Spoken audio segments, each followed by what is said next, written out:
My name is Clara Towson, and I'm a friend of the show. Boom. I am Francisca George, and I'm a friend of the show. Perfect.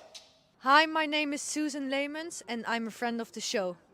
Boom. Yeah. My name is Zainab Samas, and I'm a friend of the show. Boom. Hey guys, my name is Sasha Vickery, and I'm a friend of the show. Boom. Hi, my name is Lloyd Harris, and I'm a friend of the show. Perfect. Hi, my name is Jasmine Paolini, and I'm a friend of the show. Wow, Jasmine, you got it in one time.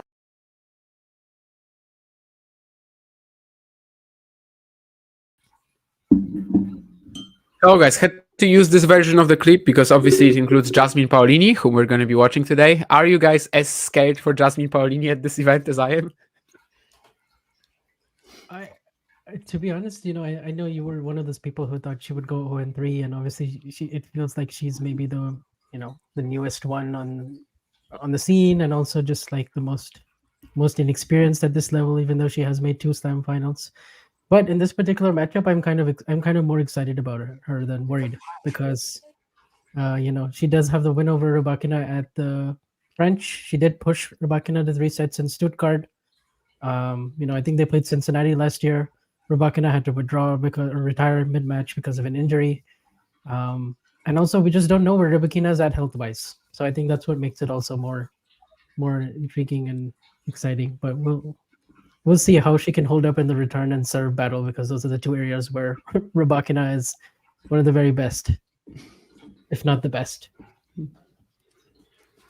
I feel like if this was like an ATP event and there was the same story, I'd be more scared for the player.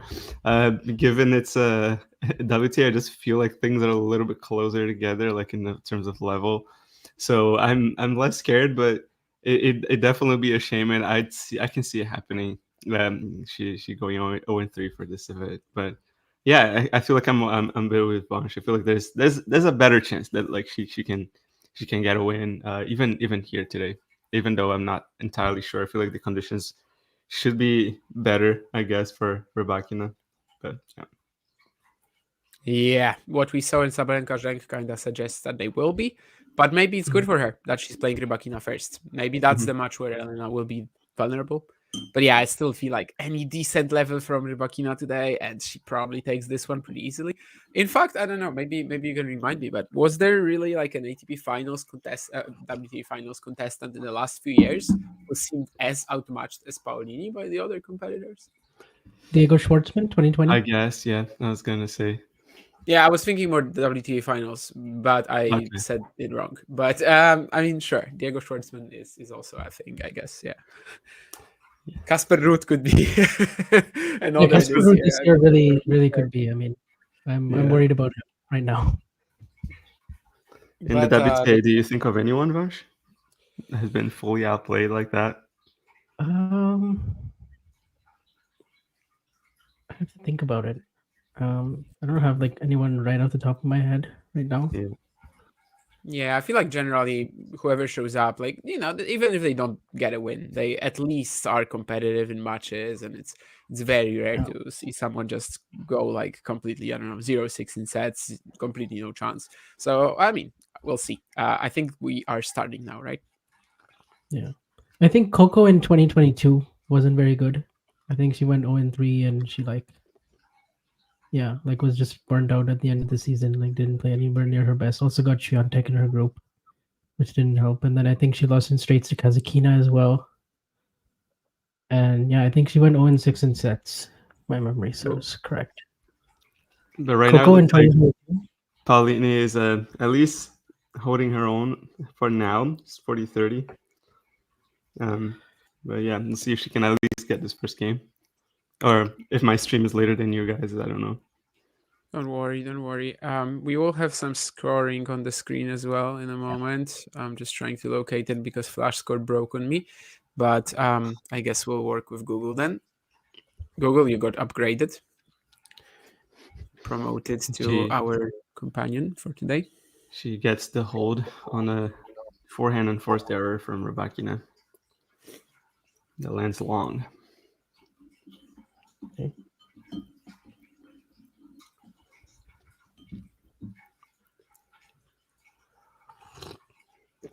I was definitely convinced that Rybakina's season was over. I was 100% sure that she was just like back in like, I don't know, September or after the US Open.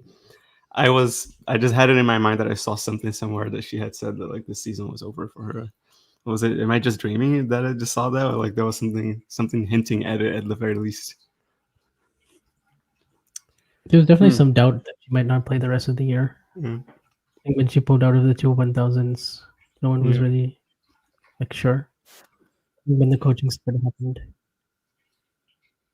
Yeah, I think everyone was talking about it, but talking about it in the sense that, you know, we don't know if she will play Okay. rather than she won't. So probably you're dreaming that. But I mean, I think I was also one of these people who just thought, okay, she's probably not going to show up. And then, you know, Navarro can get in. But in the end, of course, it was actually pretty tough to get into the WTA Finals this year because of the new rule. I mean, Krejcikova, of course, she had like 2,000 points and she won a slam. But then again, like Kinven Zheng, 4,100. So yeah, I mean, this is really the best of the best plus Krejcikova. Of course, I'm kidding a bit. I mean, I like that rule. I think slam champions should be at the ATP Finals, at the WTA Finals. I'm absolutely fine with them taking it from the ATP. Yeah. Wasn't that a rule that like I think it's the ATP that's like if you're a top 20 and you're a Grand Slam winner, you get Same it. here. Yeah, you also need to be top 20. Yes, but I mean, if you have 2K points, you probably are going to be top 20 anyway. Yeah, that's the thing. Yeah. Yeah. I think there was a Nick Kyrgios year in 2022 where, like, by Wimbledon, we were actually thinking it's possible for him to win a slam and not be in the top 20. And in the end, of course, he actually didn't get that slam, so he didn't play the ATP Finals, although he played them just in doubles. And yes, that rule has been on the ATP, as Dream Smezzy says, for many, many years. Yeah. Okay, yeah. So I did see Coco did go 0-3 in 2022. She lost 3-0 to Iga, 6-3 to Khachanov, and 4-3 to Garcia. Okay. I mean, the Iga match sounds horrible, and it probably was, but the rest is okay. Is that the year where Garcia won? 2022? Yes, Fort Worth, 2022. Yeah. How did she do in 2017 or 18, right? When she also played the WTA Finals. I think she also did okay, right? I don't think she got out of her groups that year. Maybe she made the semis. Yeah, no, I don't think she did. I'm just asking, really. I don't remember at all. Yeah. Was just wondering because, you know, she made the finals once, won it, and I guess she probably definitely only had 2 appearances.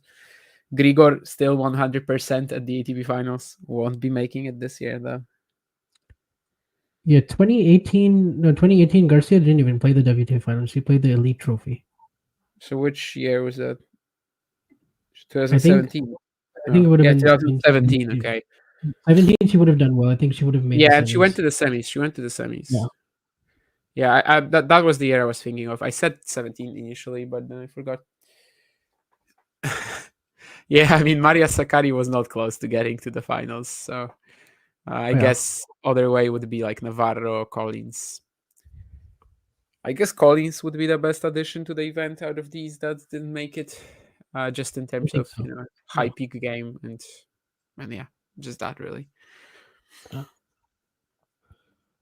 Is she on site? I think she's on site as an alternate. Her and Kazatkina are on site. Yeah, Navarro declined it, and Kazatkina and Collins are there.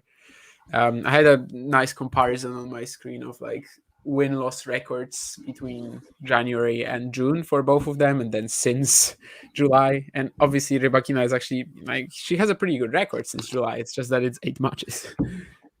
Right. 5 of those wins at Wimbledon, or 5. Exactly. Yeah, 5. So it's the very beginning of July as well. If they went like January to July and then August and onwards, then it would have been an even more stark contrast. Yeah, Rybakina in the first half of the year won 3 500s and made 2 1000 finals.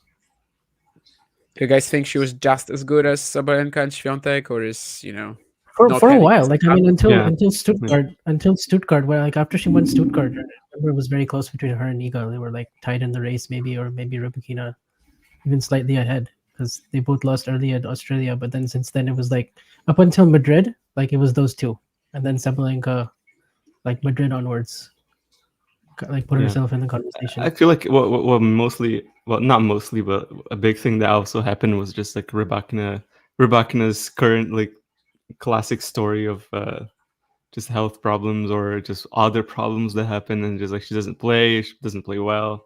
We've been seeing it year in and year out, but I think when she's like playing at her best, when she's whatever healthy and feeling good, I think that she's as good as the other two, I guess. Like not sure if like how much of Coco we including in the big conversations of best player contender for number ones, but like I feel like this I've not to like drive the conversation too much out of this direction, but I just think that the only issue with Coco is just like, well, there's the head-to-head with Swiatek, but I don't know. There's some things that she can fix.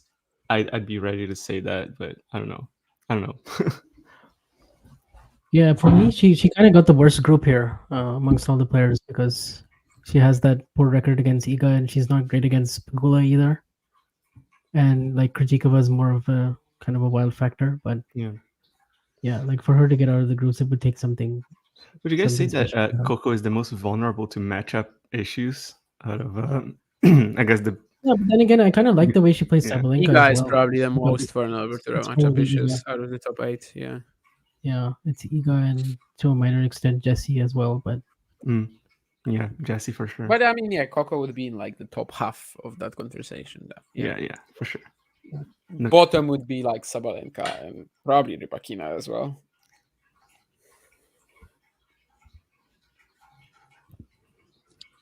Currently 2-1. You guys have any big thoughts on the first match that we saw with Sabalenka and Zhang, or was it kind of more or less what you expected? I think after what was the tournament that they played the final at? Wuhan. Wuhan. Yeah, I thought that maybe Zhang would have been able to at least make it 3 sets again, but it was just like a weird ending, like where like Zhang just kind of didn't even realize the match was over. So. Yeah, this was kind of in between like their Wuhan match and their 3 slam meetings, which were just kind of no contests. All 3 of their matches on hard courts. And, yeah, I think for me, like I didn't really get that much out of it. Obviously, the serves were really impactful. One player was getting them in a lot more often, which is often the case for Zhang.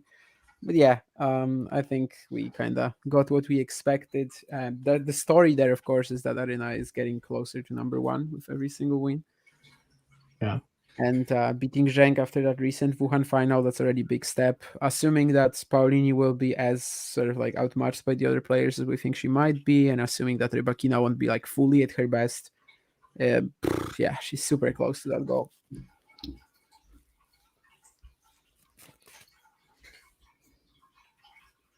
Any thoughts after 2-1? I mean, at least Paolini is holding easily.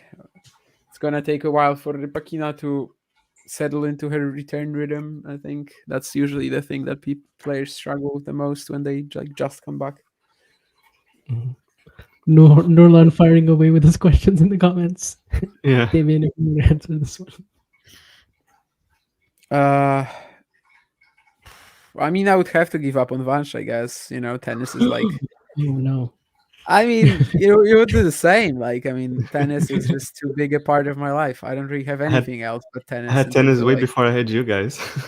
Exactly. Yeah. And then I don't really have any other idea for my life. Like, I would have to change my job. I would have to change what I do like 90% of the day. So Yeah. I guess it's an easy question. Yeah, very easy. Yeah. I guess to answer your question, thoughts after 2-1, I just think that Rybakina is playing a lot better than I was expecting her to. Oh. I think that I was expecting maybe Paolini to just be a little bit fresher and just get an early break or just like an early like opportunity, but it's just not really been the case. So. Yeah, I guess with Paolini and not Paolini, but Rybakina and Swiatek, we are like mostly operating with gut feelings here because we have no idea what they're going to show. My gut feeling is they're going to be both pretty good from the start. Like just because, I don't know, feel like they've trained a lot for this event. They've practiced, and it's actually going to be maybe a little easier for them even than some of the other players who are like tired and just fatigued with the whole season. But yeah, again, it's just hunches at this stage. So Yeah, the freshness thing could prove to be pretty big, like you said. Like even Jung has played quite a bit. Like she played Tokyo even after she was more or less secure for the WTA Finals. So yeah, that seemed a bit pointless, but then again, she won the title, so it's gonna help her out next year. yeah, it wasn't really pushed that much either. Schneider was a good match. Yeah, in the final, yeah, similar And kind yeah, of story. the final as well, yeah.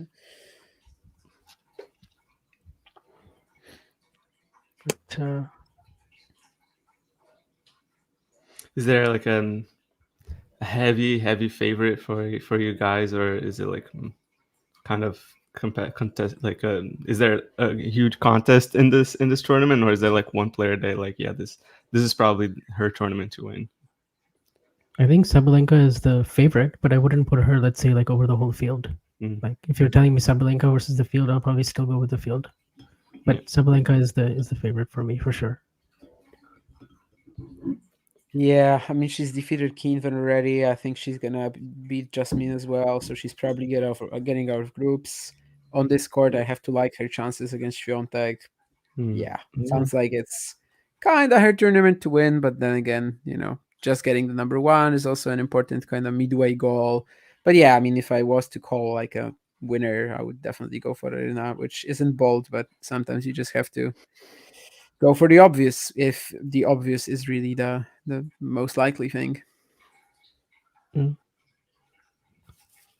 Also, there was this announcement. I guess she just said it during a press conference. But what are you guys' thoughts on Rybakina partnering with Goran Ivanisevic? Ooh, honestly, that sounds like a tasty one. Like originally, I could kind of see that working. Like I could, Goran is like very like straight to the point, like just doesn't beat around the bush. Like it's just very sort of like, okay, you're gonna have to do this, and like I could see that working in Rybakina's favor. We'll see. I'm like, it's an interesting one for sure. Yeah, and also like obviously his record against with Cilic and Raonic and Berdych and obviously Novak in his 30s, like the resume is very stellar. So seems like a good choice. Yeah, I think I'm not sure if it's like by the fact of the he was a huge server and he won Wimbledon. I feel like the matchup is kind of a pretty obvious in terms of comparison, like the players. Of course, Rybakina isn't a serve and volleyer, but different times. But it is from just the list of players that you put on Vanch. I guess a lot of they're all good servers. Some of them are big servers. Djokovic isn't a big server, but he's a good server. So I think it kind of makes sense in that sense to kind of try to maximize that aspect of her game. I have no idea what else does he bring to the table. I don't really know much of like what kind of changes do coaches make to their players. What do they work on technically, strategically, tactically, or anything like that. But by the fact of just the history of players he's worked with, Rybakina does make sense to fall on that list. So yeah. We'll see if there's anything tangible in her like hold percentage or something next year. But like honestly, she's already so good at that department that I don't know. Maybe she's gonna get her serve percentage up, like in terms of like first serves in, get up to at least 60. I think she wins like at least 25% more matches.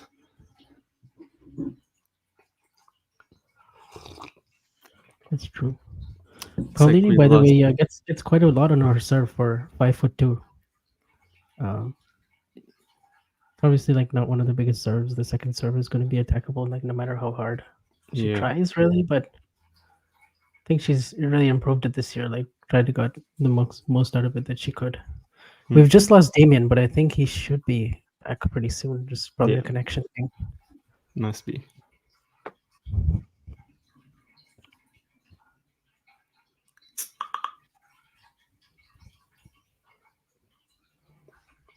Rybakina doesn't come to that all that often. Like the players are mostly known for their baseline prowess, but I think she's a pretty competent volleyer. Like she's very comfortable up there. Yeah, I remember the Wimbledon title that she won in the last 2 sets against Jabor. She was coming in quite more often and like actually putting away some really good volleys, getting down low and stuff. So yeah, 40 all.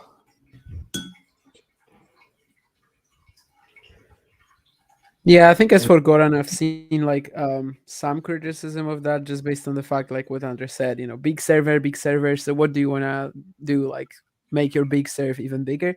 But I mean, people kind of forget that, while for Djokovic, Goran was brought in as like the serve expert, really. He was also a coach before then, right? And then you guys mentioned some of the guys he worked with. And obviously, I think even with Novak later on, he also had a much more broader role. So I don't know. I mean, yeah, let's see how it goes. But I'm definitely not negative about it. yeah.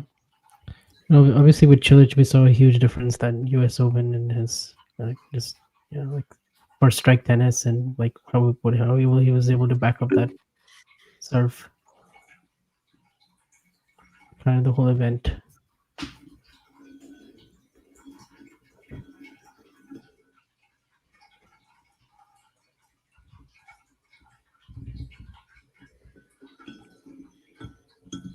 So it is break point, but Rybakina misses the forehand long. Yeah. She's been returning well off the backhand. All of the returns are basically going to the baseline at Paolini's feet. So she's doing a great job of like defending those. But I think it's a matter of time. I think Paolini gets broken maybe the next game, if not this one. But she's got advantage. So yeah, the second serve stat is going to be rough for Paolini if she's not making that many first serves here, because Rybakina is just going to take control with that, especially on the backhand return. Yeah, she's getting it pretty deep. Yeah. And making Jasmine defend like right off the bat. Although, yeah, for now, Jasmine is hanging on. But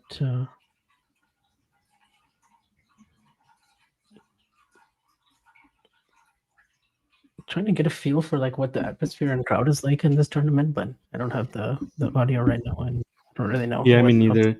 Yes. I was listening. Did you check the previous match with audio, or were you also streaming? No, actually, I didn't have any volume on for that, so okay. That's why I was. It was pretty loud. I feel like it was similar to Next Gen Finals last year. Okay, that's good.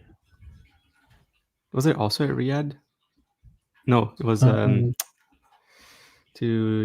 starts with a J. Forget the name completely. Oh, Jeddah, yeah. Jeddah, yeah, Jeddah.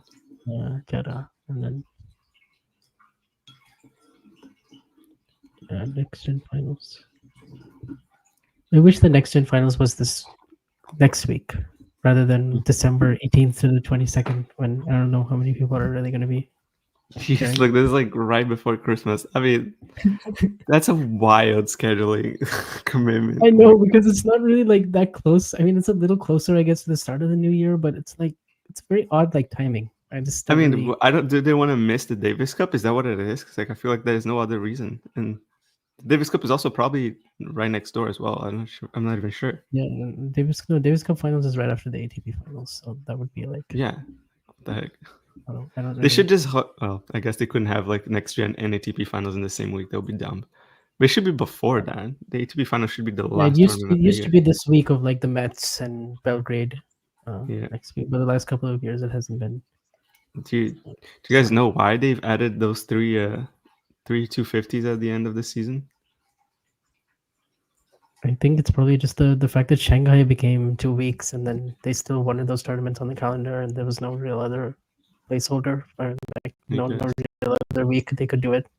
I guess. But it does make it like interesting, because this normally by now we would know who all is playing in Turin, but we're still like kind of waiting. Like, is it going to be Ruud? Is it going to be David Noor? Is it going to be all of them? But we'll see.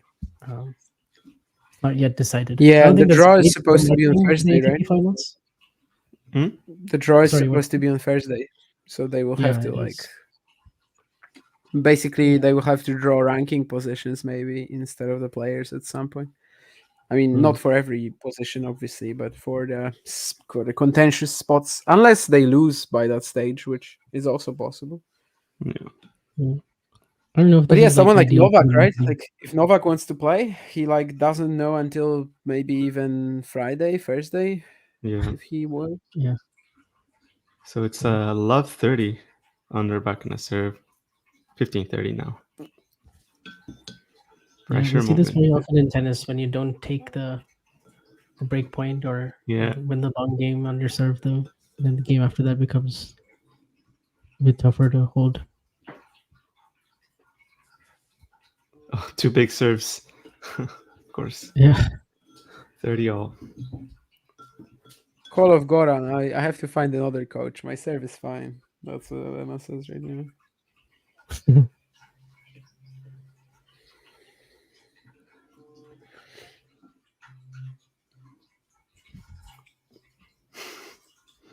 I have to find another coach.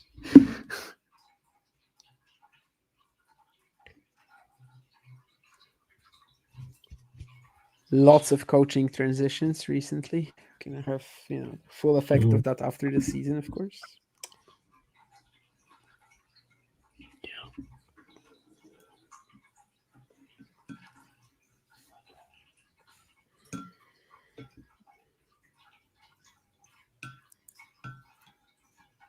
Break point.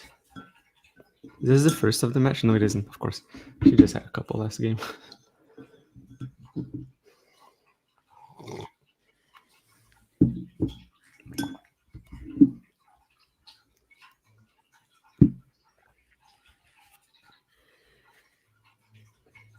Oh, dang.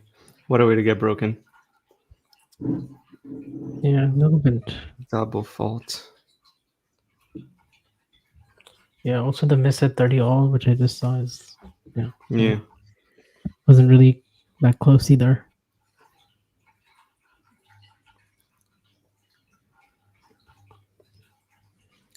We were waiting for some rust. Here it is. 4-2 party. Yeah. Yeah, very loose game right there. I feel like it's a lot about what you Obviously, said don't before. look at these stats on Google. Oh my gosh. Her previous game, her previous service game, Rybakina held to love, and then has a break point, doesn't convert, and it gets broken. Yeah. It would be big if Jasmine can consolidate here. Yeah. Get to 5-2. Otherwise, Do you think it's better to? It's more favorable to break and serve right away, or have the break and then like when you have a change of ends? Who do you think benefits more of those situations? Or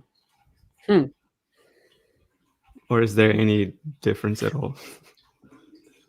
I'd like to serve right away. I'm not really sure why, to be honest. But I guess I'd like to serve right away. I don't know, just keep it going. I mean, it kind of feels, pointless to break and then sit down and have to come back. I'd rather just go and, in many cases, like that next hold is just going to be a breeze and suddenly you're 5-2 up or like 4-1. So, yeah. I think that's my preference, but would every tennis player sort of like agree to that unanimously? No, probably not. Yeah. I think I'd probably go for the same. Yeah, just keep the momentum rolling and try to get that 3-game advantage if you can, especially if you're serving first and you break once, you're going to win the set 6-3. Yeah. Yeah, I tend to agree as well. Even if the previous game that I had to break would like take like 10 minutes and I'd be overly tired, I think I would still rather keep going. Yeah. 15. It depends. Like some players don't sit all the time for the whole 90 seconds. Like sometimes they'll sit for maybe 45 and then they'll start, jogging to the baseline or just kind of getting ready in their return positions. Łukasz Kubot never sat down on the changeovers. Yeah. Who?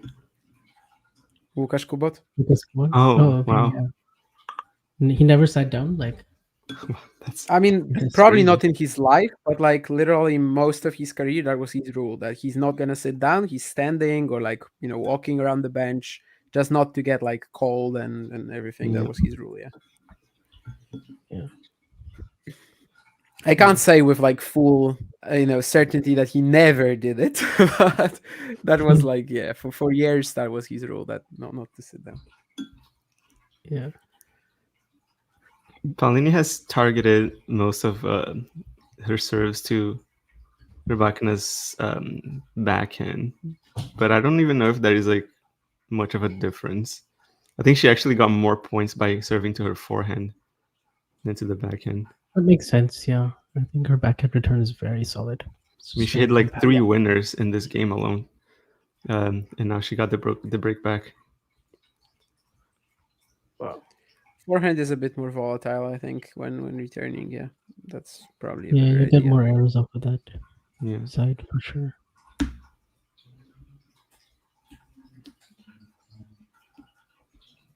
But yeah, I knew it would be tough for Jasmine to try to hold from here from 5-2. It's just it's kind of been dependent on Rybakina this match so far. It's kind of been like hot and cold, but Yeah.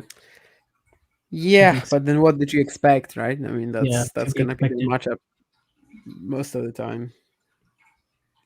Yeah, that's a tricky part also when you're coming back. You haven't played in like 2 months professional match. Yeah, you're bound to have like a couple lose games.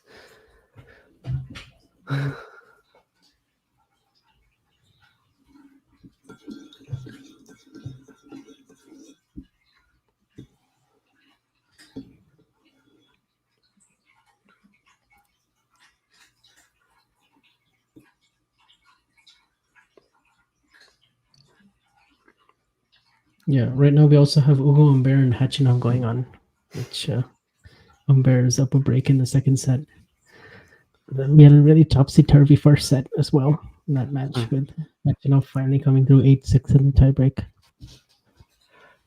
At this tournament, after every point Humbert wins, he shakes his racket to the crowd.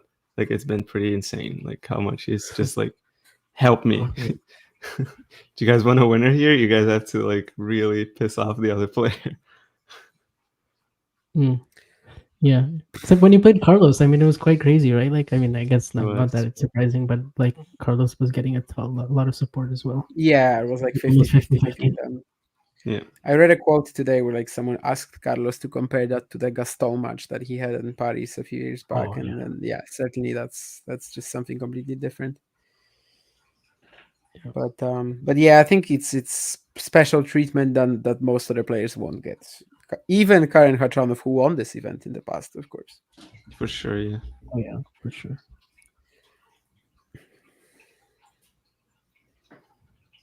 I think he's also playing Mets next week, but that's more out of It's not. He's already out of the running for the ATP Finals, of course. Ugo is, but Yeah. Karen is. Karen, Yeah, I don't think so, right? I think Karen's even lower ranked, no, than Humbert at this point. Yeah, I know Humbert is playing Mets. I don't know if Karen is in. Yeah, I don't think Karen is. Humbert is, and Humbert is from Metz as well. Obviously, won the title last year, so maybe he will still play. I think Dimitrov will probably pull out. Yeah, the win also this morning from Zverev also puts him at number 2 in the rankings. Yep, and the number 2 seed for Turin, which means that we're 50% chance of getting a Sinner Alcaraz in the group status. This is so wild to me. Yeah, I guess also a little bit quantity over quality in yeah. a sense. Zverev played all the 1000s. Alcaraz, of course, played 6 out of the 9. He missed the 2 in the clay swing. Obviously, Olympics, don't get any points for. He generally just played more 500s and 250s. But also, like, I mean, you can't argue with the big results like Paris final, Roland Garros final, Rome title. So I guess it makes sense mathematically. Slams already have higher importance in the rankings. Yeah, like you're gonna take Alcaraz this year over Zverev at any point. Like nobody would rather have Zverev's year. Like that's for sure. Yeah. But given I the can't terrain also agree conditions, when I like mean, people call it, just something weird about the rankings or stuff like that. Like, no, I mean It's just the way they are. maths. Yeah. it's just how it Yeah, is. it's just Yeah, maths. Like, Yeah. that's what it there's is. I nothing mean, weird about it, but obviously the best he's thing I the could one possibly do is like, I don't know, like you'd have to like make a formula about calculations about like percentage of points per tournament played and averages, and then like Like factor you in can the do that titles. yourself.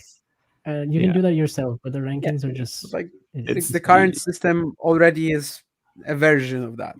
And well, all it means is that Zverev was like heavily outperforming Alcaraz at every event but the slams, really. So, and yeah, even at the that's true slams, then. Zverev earned a lot of points. I mean, Yeah, I mean he made Australia, he Roland almost Garros, won. He almost won the French. I mean, like you have to be exactly. real about that too. Australia, Roland Garros, that's already over 2,000, and then you also add a bit from the U.S. Open and Wimbledon. So it's not like Alcaraz overperformed here at the slams, but like Yeah. massive amount. Yeah. Yes. Also, given the terrain conditions, you'd have to favor Sinner and Zverev over Alcaraz right now if they played. Oh yeah, that is true though. I mean, just Didn't the fact Zverev that beat Alcaraz last year in Turin? I think Yeah. so. Yes. He did. Yeah. Just the fact that Alcaraz- Alcaraz hasn't made himself more of a factor in Paris. Like he lost to Humbert, who was like definitely playing out of his mind, and this tournament has been really good for him in general. But I mean, Yeah. I but definitely also thought because that the rest of Alcaraz the could team- have made himself like more of a, a factor. Like the thing is, I still expect Alcaraz to beat everybody except for those two guys. Like he should beat everybody else. Like if you're going into a match against Fritz, Medvedev, Ruud, Rublev, Diminor, at this Novak? point, like he should be winning those matches. Oh, Novak is a good question. Why outlier? about But I don't think Novak? he's gonna play. But yeah, Yeah, I also don't think he will, but like if he does show up, he might actually still be favored over Carlos for me in conditions like this. But yeah, 46 maybe. CPI or whatever it is, it's not I gonna be mean, easy we for saw the Carlos. match last year and I mean, obviously Djokovic was in way better form then, but Yeah, I like mean, I don't think oh, that will happen again, but still. And also, I saw this quote from Carlos today about like not being in Paris early enough. Like he said that if he knew that the court was gonna play like this, he would show up a few days earlier and just get more time to practice. Which is also Did you quite also see interesting. that he has a court? He's got the Turin court like in his at the Ferrero Academy, and he's gonna try to prepare with that. Okay. It's interesting. Yeah, I didn't see that, but yeah, that is Are they interesting. do they like sort of know the court speeds ahead of time, or is it just kind of his hunch from like last year? It's gonna play the same. What if they like just now they just slow it down like crazy? I mean, it's gonna play the same. I mean, it's altitude as well. Yeah. It has been Yeah, most of the I season, think it's like obvious last it's gonna year. play the same. Like the last 3 seasons, it's been the same. Yeah, it's not But gonna this- change, especially with Sinner, being a huge factor Italian, there. yeah. Yeah, I don't think Coming it's gonna back change. to the WTA finals now. I think Rybakina is finding more of her rhythm now. She just hit like a super nice forehand cross court winner, like running forehand. Like back to 30 all. This is a pretty key game now. The break point. Another big return into Paolini's feet. Where are you guys at in your streams? I'm at 30-15, so I think I'm a little bit behind. But Yeah, it's gonna be a I'm nice using point the- now. That's the one that I was talking about. Yeah, I'm a bit okay. behind as well, but I'm also in the third set tiebreak of Corino Prismic, so. But it will end soon, so I will focus more on the match at the moment. The challenger tour that never stops. Wawrinka on route, right? Stan managed to get a Wawrinka, Fernley, but probably now. Is this a tournament when Nishikori is playing? Yeah, he lost though. Just after Yes, but he's not playing anymore. Yep. Ah, man. Is this a 125 by the way in Slovakia? I think it Yes. is, right? Okay, yeah. So Yes. it's the biggest challenger event this week. Yeah. Yes, it's the only 125 this weekend. And there's 5 other challengers. Precisely. 6 on 6 different continents. Anyway. Oh man, Paolini's like holding her own. I just missed like the entire like last 3 points, but it's advantage for her now. and she holds. Going up 5-4. Rybakina, another last chance to go up in the match. Yeah, that really was missed like That's that would have obviously been such a very- huge turnaround from 2-4 down and everything. So, but Yeah. Paolini is indeed holding on. I mean, she's doing better than I expected. You said at the beginning that Rybakina is doing better than you expected. Now Paolini is doing better than I expected. Hmm. As well, I mean, Roland Garros, I just kind of remember as a match of 50 something unforced errors from Rybakina, and I just figured on a court like this, it's going to be tougher for her to get her into that mode, and she's doing more than that. Like she's definitely doing more than that. So. Yeah. It helps though that she played her quite close in Stuttgart and then also in Cincy. I think last year even. So before Last year, Paolini yes. had this rise. Sort of at the beginning of her rise. I mean, 2023 was already the best season of her career by a country mile, and then she just like country miled it squared, and well, Yeah. here we are. Yeah. 4th round of Australia and US Open and then the two Slam finals. And of course Women's Dubai as well. Kind of And then- interesting how little like she basically hasn't played the other WTA Finals contestants or like the other top 10 players in ages by now. Yeah. But yeah, I guess post Wimbledon and even at Wimbledon she didn't really play them. I guess Navarro, but yeah, I mean, I guess it's also after the US Open. I don't think I've talked much about it. Haven't joined that many streams, but I'd say like not the newcomer, but the most improved player conversation is pretty much over, right? It has to be Paolini at this point. Oh yeah. I don't think there's a case for Because there was Navarro. there was a who case else before would it be? Navarro. Yeah. That was before the US Open though, so there was a conversation that Shramkova? if she wins the I'll see if Navarro had won a title or something, then Yeah, maybe, but yeah. like bigger than 250. Yeah. Navarro would probably have to win a slam, honestly. Yeah. To make this a conversation. So Yeah. she was starting from a similar level, I guess, as Jasmine at the beginning of the season. A little more untested, similar ranking wise. Yeah. But yeah, should be Paolini. Oh, good return there. But I will like a nomination for Shramkova, especially if she wins tomorrow. Oh yeah. Maybe UA1 nomination.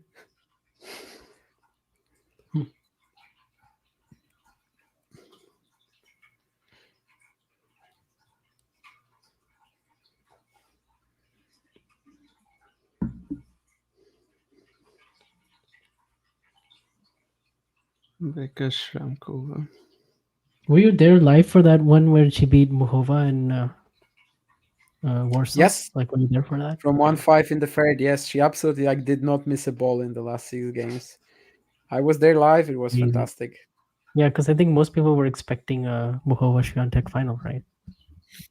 Yeah, we were pretty excited about it. Of course, Muhova was just after the Roland Garros final. They had a presser after the first round, and everything seemed to be going fine. 5-1 in the third, but yeah, Shramkova, that was like a proper peak performance. I think that was like also, I think Jakub was still alive, and he was also talking to me about this match, and I just remember him being like, this is what Shramkova can play like. Every single year she has 5 matches like this, but she never makes it, regular, and finally she's doing that. So that's lovely, and I think she definitely deserves deserves to be in the conversation. She won't get it, but she deserves to be in the conversation. Yeah, I mean, she would be in the top 50 after this week, I'm assuming. She's 53 right now, so she would be. She could even get close to being seated in slams, right? Yeah. Maybe by That's the quite a French jump. rather than by than by Australia, but yeah, why not? I mean, other than Rome, she basically won't have that much to defend for a while. So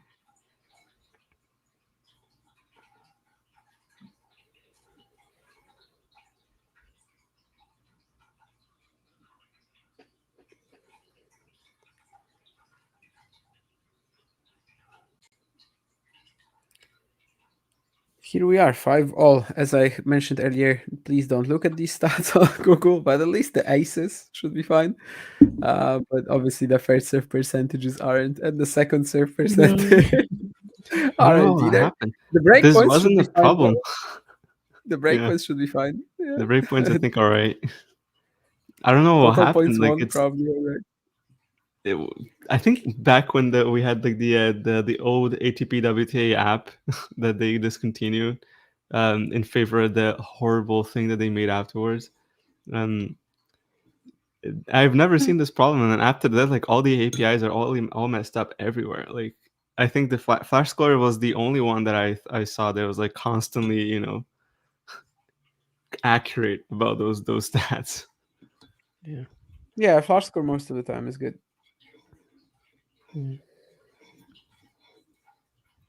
Paolini getting somewhat easy hold now. 40 love up. Almost hit an ace.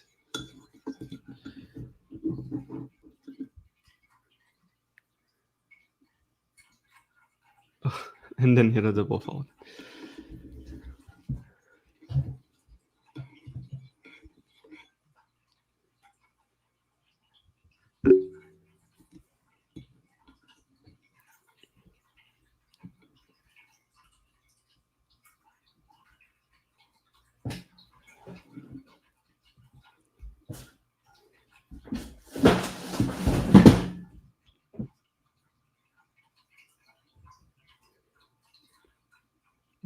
Oh, Paolini races to 40 love.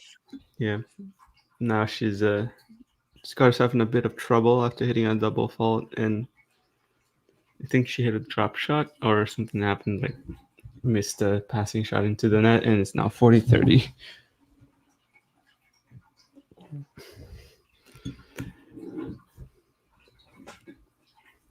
It's so awful when you get to like a 40 love and you don't hold right away. So frustrating. The next point, and then all of a sudden 40-30 becomes a really pressure point, and then Yeah, and now it's deuce. What would you know?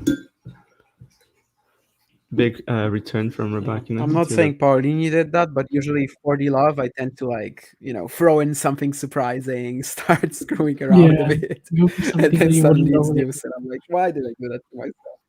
Oh, Seven yeah, you're just volley, like- that's my classic 40 Oh, love. I've done that Yeah. so many times. I've done serve and volley at 40 love and then regretted it.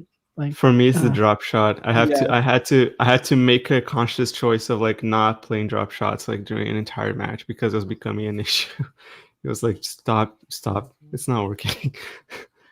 Yeah. Like 40 love, I will always either serve and volley or drop shot as well. Yeah, just get Yeah. like too cocky, too creative about it, and Yeah. then things fall apart. I'm not saying Yeah. Paolini did that here, but it No, happens. Or you can play that sloppy game when you're up 5 love or something. Because if you're Taylor Fritz, you don't want to win this at 6 love. All right, yeah. Yeah, because it's a curse. I think Świątek also said that like she doesn't want to win set 6 love because it's disrespectful or something like that, right? Or Well, she still does it all the time. I don't think.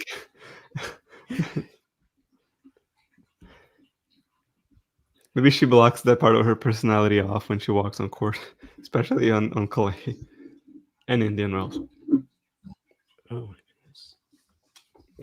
Didn't she win a set 6 love against Sakari in one of the Indian Wells finals they've played? Yeah, this year. So It was like yep. 4-all to 6-4, 6 love. Yeah.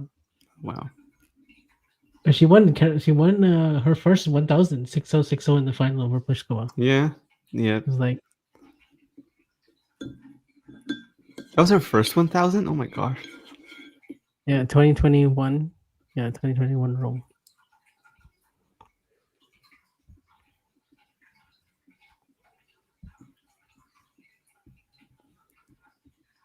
Yeah, she went on to win like 5 of the next 7, and then she lost the next. Then she didn't win any of the next 8 that she entered, and then she won 5 of the next 7 again. Pretty wild, actually. She's won like a third of the 1000s that she's played. She already has 10 of them. Yeah.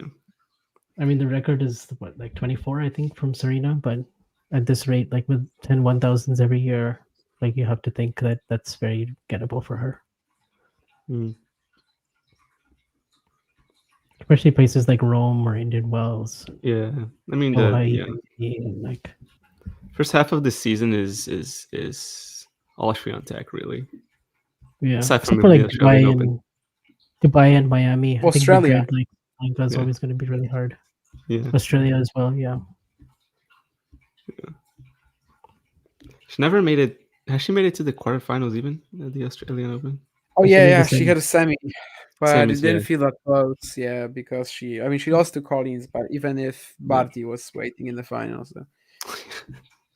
Yeah. Oh man, that would have been good. I mean, it would have been good to have at least have that match, but I don't know. Yeah, I think they played like 2 weeks earlier in Adelaide, and it just wasn't a match really. So maybe not yet then, but like of course, if Ash was still around, then yeah. Biggest what if in tennis?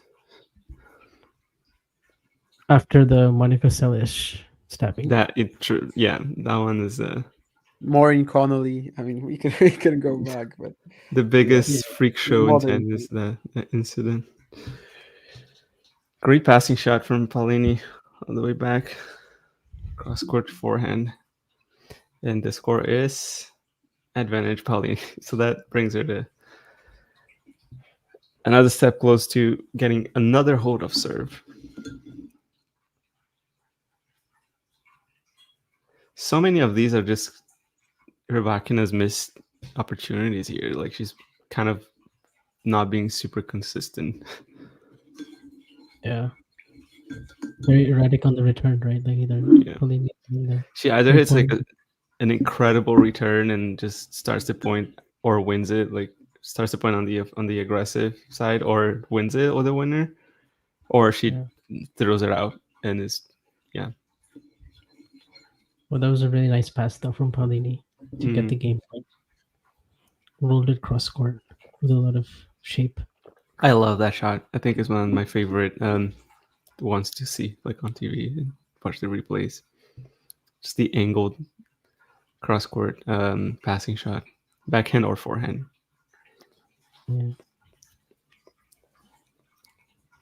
Yeah, I think Rybakina misses that return again on the forehand. So Paolini does well enough to hold, and she saved some break points, right? She saved a couple of break points in the 2-all game, and then also also the 4-all game to hold for 5-4, and then now this one. So Rybakina has had break points in 3 different service games and didn't take those. Or she also broke once, but yeah.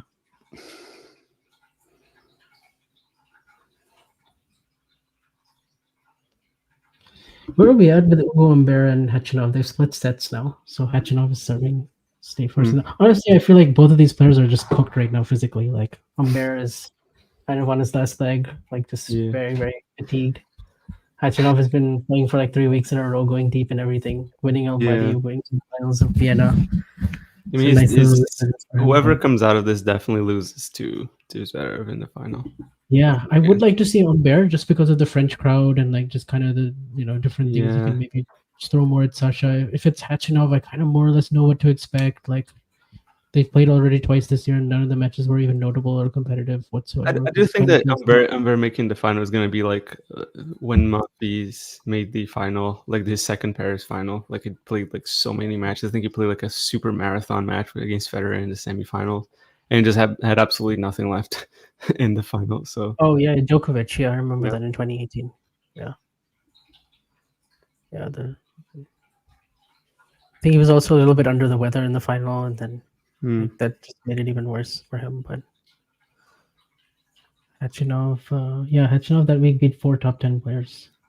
But obviously, since then we kind of think of him as a guy who like has a ceiling a little bit. But this week he's beaten 3 players with a one-handed backhand, which that's also another one of his Achilles heels.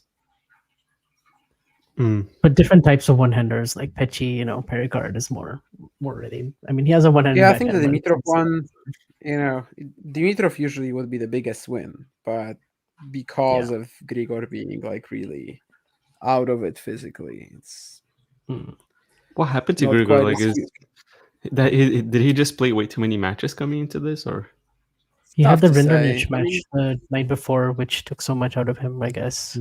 and then he didn't get a full day's rest because he was scheduled like I kind of in mean, the middle of the he day. was looking like this the last few weeks in general. Yeah, I don't that's- think like he's been the same since Wimbledon, maybe like when he got Yeah. hurt. I mean, U.S. Open was good. He got to the quarters, but already in that match, he The was match I was kinda- thinking from Gal Monfils was 2010. He lost to Soderling.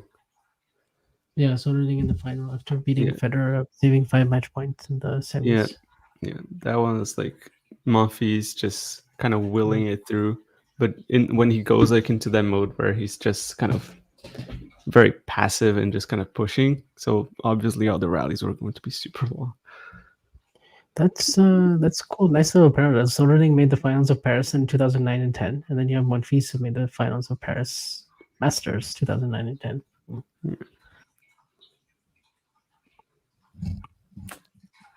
Yes.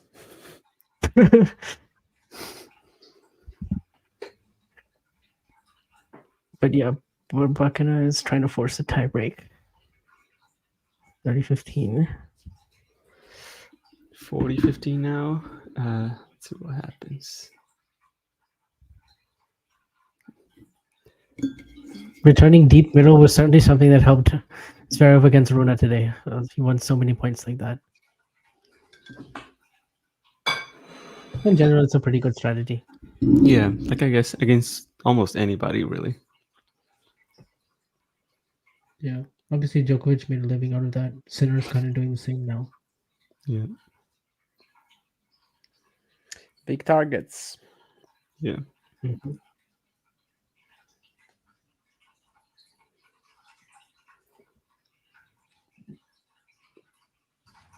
Not really Rybakina's thing, but she actually likes going down the middle as well.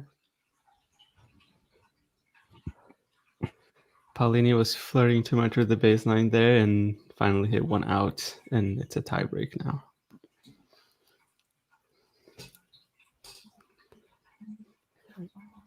I do feel like Paolini is feeling a little bit more nervous than this match. I feel like she's kind of trying to keep her cool a little bit more. I guess like first time in the tournament, big season.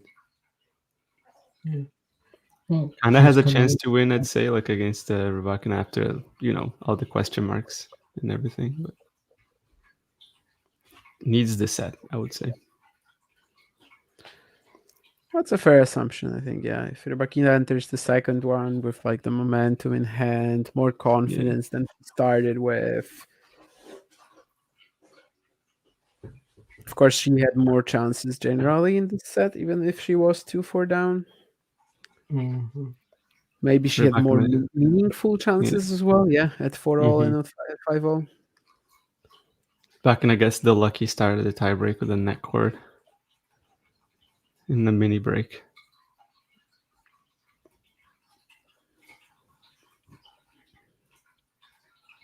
Paolini is also in the doubles with Irani. They won the Olympic gold. They've had a very good year in doubles. Mm-hmm. Yeah, definitely something to remember when we're talking about her achievements this year. That she, this is also something you have to mention, especially the gold. And the gold doesn't even give you the points, right? So she's here based on other results, really.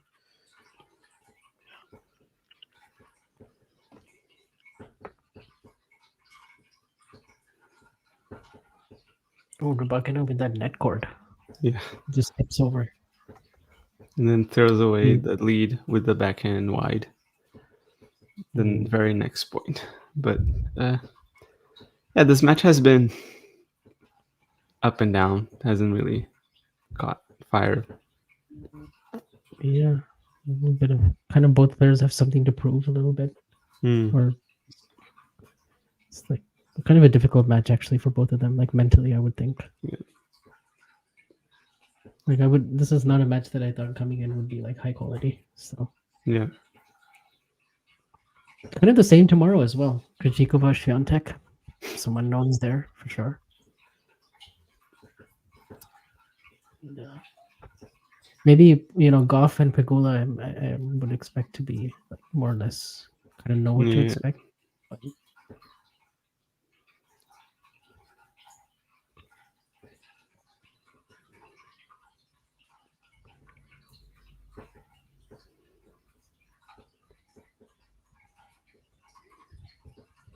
Yeah, Pegula is an interesting one also because she had one really bad experience at the WTA Finals and one really good one, which was last year. Yeah. And she notoriously doesn't like indoor conditions, like in terms of her. Yeah, Like it's not her most which is preferred weird surface. with her game. Like it. But also, this is It's playing not. really It fast, shouldn't be right? like. So it should Yeah. that should help her. And also, the U.S. Open final was indoors, and she gave a very good account of herself there. But Yeah, it's kind of surprising she's been like this. I mean, the Keys match at the U.S. Open is one that I remember very well, and that I think was the a Azarenka match nightmare. was also indoors. I think the Wimbledon they Yeah. closed the roof like in the middle of the Yeah, the quarter as well. Yeah. front row spot. Rybakina not doing herself any favors here. She's missing a few shots now, and she's down 1-4 in the tiebreak. Yeah, I guess that net court is the only point she has so far, which is pretty It is. striking. Yeah. Yeah. Unforced errors since then. Even that second serve return now, I'd say, was unforced. Yeah. I don't know how many first serves she put in though, so. For the set? No, for just the tiebreak. Yeah, like most of these points are ending on unforced errors, so it's just kind of very nervy. Yeah, like that backhand that she hit at 3-1, that second serve. I mean, it was so far out. It almost hit the backboard. Just that you can see like the timing is definitely not there right now. Yeah.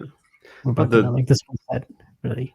I'm just looking at it now, and like the court looks really like the stadium looks really small. Yeah. I think Yeah, it is actually really.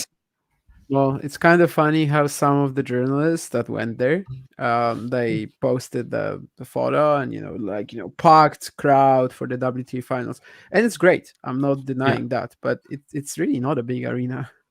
Yeah, it's like it's still probably better than under Shenzhen 10,000 or whatever when they had no crowd. Yeah, I'd be surprised if it fit more Probably, than 10,000. It's probably less. Yeah, I would say like maybe from what I saw, like just briefly, like between 5 and 7. Yeah, I don't have an issue with that. I mean, it's better like to look full, but then again, like I think some of that praise simply should be maybe withheld because, well, it's still not really like anything sensational. Yeah. Most tour level events just get a lot more. Yeah. But that maybe some of these journalists also have a goal in mind. Who knows? We gotta try to hype up the event when you're there and just get more eyeballs on it.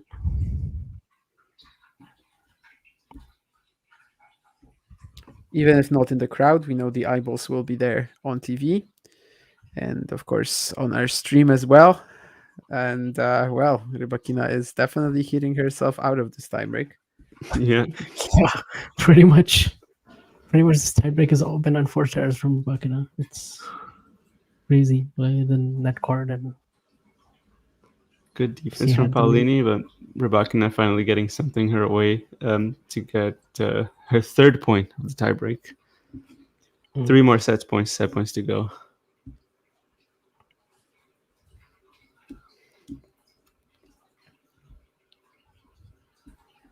Yeah. Let's see if the nerves creep in for Paolini if Rybakina does get it to 5-4, or if she will not really need to. 6-2 right now. Oh yeah, I forgot. Like we're like a little bit behind Andre. Yeah, Andre's stream or whatever he's using is super fast, I have to say. It's WTA TV. That's not a big deal, obviously. You have WTA TV in That's Canada. good on that WTA. I know, and the stream is not even bad. I mean, congrats to the WTA. Then. So often I would say, like, just the quality of the stream is not very good, even though it's up to speed. But yeah. No, kudos to WTA TV then.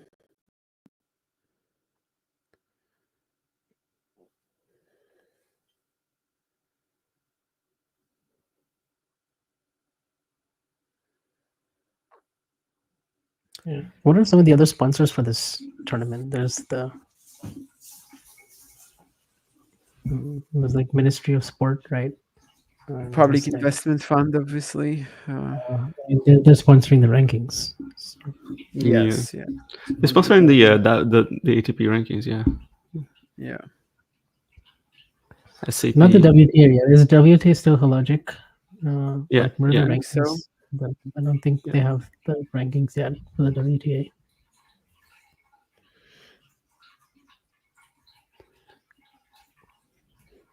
Hologic is we actually a see San Diego-based company, by the way. So Oh, wow. Imperialism. San Mm. Diego imperialism. Well, it's been second serves on set points from Rybakina, but it actually hasn't mattered so far. So just one more set point for Paolini. And this is the one where she might get a bit nervy. But yeah, I mean, Elena was not getting the first serves in, and Jasmine kind of let her off the hook a little bit. yes, if John is listening, San Diego Tech. It's probably one of the. Oh wow! And then Paolini does some really great defending, and finally Rybakina's final unforced error of the set gives Paolini the first set of this WTA Finals rubber match. Yeah. Well, credit to Paolini for being like the more solid player, like definitely defending well and staying in the rallies, winning a lot of the longer rallies. Also, like also saving those break points in those 3 different service games, and well, yeah, she has been the more steadier player. Rybakina has had the higher highs and lower lows. Pretty important set for her to win. Definitely. It's a long set as well. Mm-hmm. Yeah. Yeah. It's I mean, Rybakina is just coming back, it's a long set. Yeah. In a way, it's a perfect start for Paolini, I think. Maybe even better than if she won like 6-2. Yeah. I will say if she does go 0-3, I'm not expecting her to. I wasn't expecting her to go 0-6 in sets. I kind of thought she'd be able to hold her own against Rybakina and Zheng mostly. It's a Sabalenka one that I wasn't. That one could be a blowout, or it could be. Yeah, I think that if there was going to be a blowout, that would be the one that I would think would be the most likely. Yeah, she's had some rough matches against Kinven as well, but maybe the indoor conditions provide enough, I don't know, variance or whatever. Even though indoor conditions actually don't provide variance, but I mean variance in terms of their rivalry. Oh yeah. But there just aren't that many indoor tournaments in general on the WTA, right? Like there's, I mean, you have like Transylvania, which I think is that indoors. I think that's indoors. Yes. Stuttgart is indoors. Rouen is indoors. Yeah, in 2 indoor hard events only, along with Linz. I think for a while in the sort of like freshly announced edition of the 2024 WTA Tour calendar, there was just 1 indoor event, and then they added the other. But yeah, I mean, as on the ATP Tour, like it just feels like there's at least a month of indoor tennis, of everybody playing indoor tennis. WTA is very different in this regard, so we don't really have that much like past data on these guys. Yeah. Well, they make it almost like an actual leg of the season, the indoor events like in the ATP. It is, yeah. Yeah, the WTA is just like they stay in Asia for a while and then they come back. It's a little bit like that with the clay swing, right? Like there's WTA definitely went very hard on the Asia thing this year. Yeah, like they just they keep going with the Asian swing, even though every single like top player has left the continent a while ago. I mean, they're back on the continent now, I guess, in Saudi Arabia. But, not. Of course, a couple of years ago, the WTA pulled out of China a couple of years ago with the whole Peng Shuai thing, and of course, a later deal that broke them financially, and it was kind of easier to do that back then because of COVID. Mm-hmm. But yeah, they clearly lost so much money from that. Like now they have no choice but to just go back to China and hold events like continuously. Nobody goes to the. Hong Kong this week is pretty stacked, but even Zhejiang or whatever, it's also And Merida especially, but of course that's not in China. But Merida had the top seed at 62 in the rankings. Yeah, she lost yesterday though. She did, yes. In the quarters to a friend of the show, right? Friend of the Yes, show, to Zeynep Zeynep Solmaz, who was also on the friend of the show role at the beginning of our stream. Yes. Yep, and she used to work with Mirta Tunga, who has also come on the show. Indeed.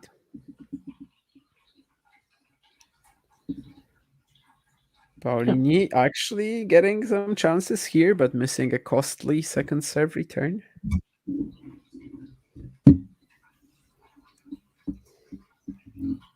Oh, I guess the WTA will show their stats after the first game of the second set, as they tend to do. Oh yeah, they do that. They do that. Yeah, you're right. Yeah, they don't show it like immediately after the first set. It's always after the first game. I always wondered, why did they do that? Right? Do what? Sorry. I mean, don't the know why stats they wait show, till- they're also. Yeah, I think all things considered, the stats that they show, like they're also very not informative. Plus, they are also like wild in terms of unforced errors, and I don't know. There's a lot of things wrong with these stats. yeah, it's hard to have full faith in them when there's there isn't that much on the page, and also it's the unforced error thing. I don't know how reliable that is compared. Definitely, the ATP is way more reliable. The tennis Seems TV a lot stats. less reliable. Just some crazy numbers there from time to time. And some events you would see like 60 unforced errors in 2 sets, and it definitely hasn't felt like that much. But then you have the matches like Świątek in Beijing against Samsonova when they gave her no unforced errors. So it doesn't seem too consistent either.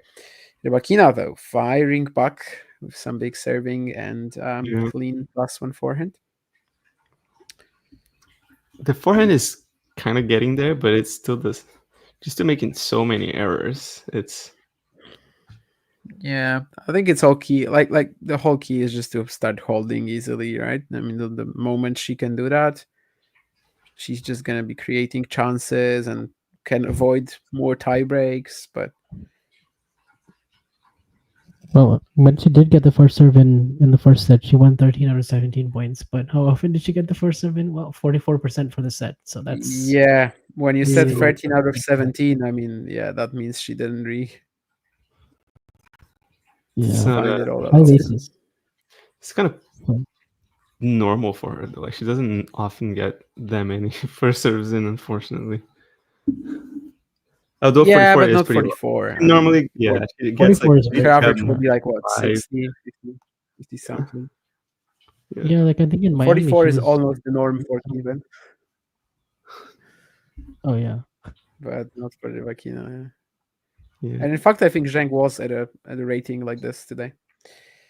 Here we go with the stats that Vansh was eagerly awaiting. 17 winners. I don't think I was even waiting, The numbers are good. The numbers are good.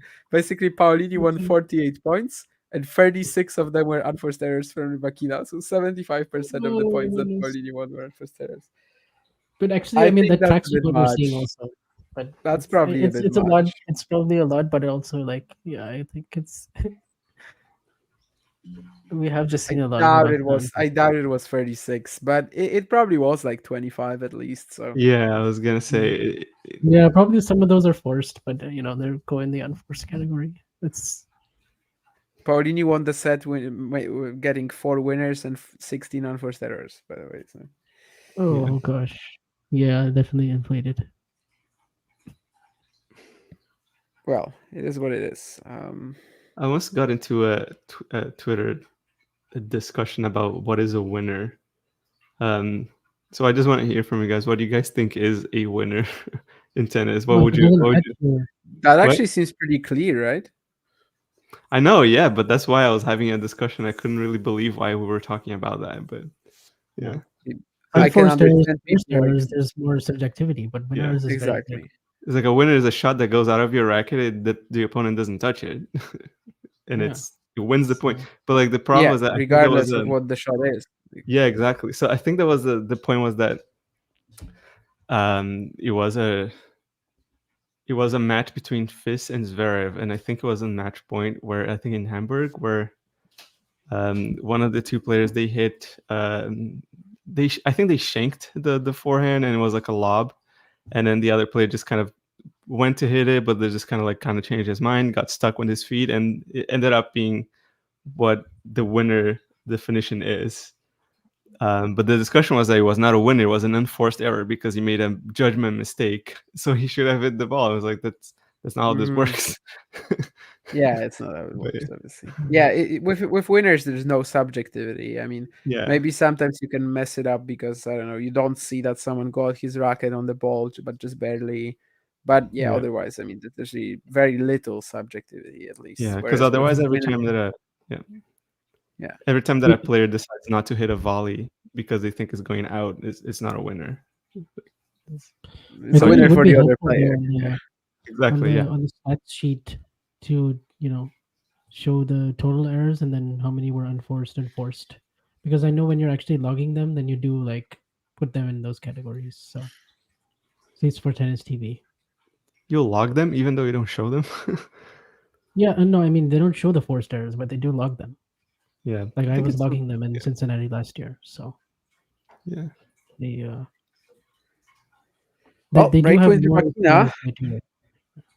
Rybakina is. Did she get? Oh wow! Oh man! Oh wow! And there goes an unforced error. Super Dave is commenting a lot. There was a lot of height. Yeah. But still. Yeah. Most points end in an error. Tennis is a game of errors, says Super Dave in the comment. It's about right. I think at the very top level, it's about 33% each in terms of winners, forced and unforced errors, which very easily gives you the breakdown that 67-ish% of points end in errors, forced or unforced. Of course, this is just a generalization, but I mean, more or less, we can say that's true at the top level. So yeah, about 2/3 of the points will end in errors, even if we are talking about the best players on the planet. So. Yeah, I mean, we see that even in Alcaraz Sinner matches. The two best players, they're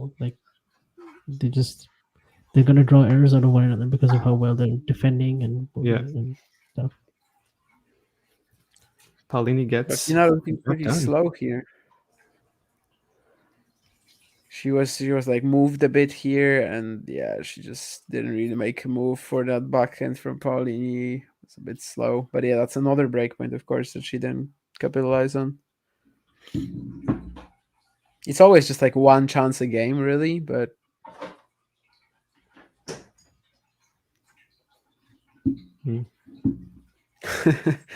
yes, shut up. I'm sure that's the case. So the win probability put almost 80% for Paolini to win this match. What do you guys think about that? How much? What? Almost 80% chance of winning, probability of winning to Paolini. So 80%. I think it was. Set? Yeah, I think it was 79. Yeah. Why not? I mean, sounds okay to me. I guess. I think pre-match Rybakina was the favorite for sure. Right now, obviously, she's not, and it's gonna be a long way back. She definitely has to be very clean from here. Oh. And so far she's not. So yeah, what a crazy point. Oh wow. That was a good point. Was it a 30-15? Easily could have been an example of not being clean. 71-29 is better. Yeah, that makes sense. 71-29. Okay, so that's after 1-0 though. I mixed the other two, the 9 on the 70. It's called the check error in Polish. I don't know if it's a thing in English, probably not. But we literally have this expression like a check error when, for example, you have the number 25 and you're going to say 52. Yeah. I don't know why it's called check. I mean, maybe I have to ask Mahach or Menchik. Yeah. Or Krejcikova tomorrow. How many check errors? Oh yeah, Krejcikova. tomorrow after the match against Świątek. They should ask her about that. That's a good point right there. Yeah, I see that backhand volley from Rybakina. Shouldn't have been that exciting. I mean, she should have put it away much sooner, but she gets it in the end, gets the 2-1 game. If you're Rybakina here, probably it's also, very nice to serve first, keep causing these issues, maybe, for Paolini, if she can.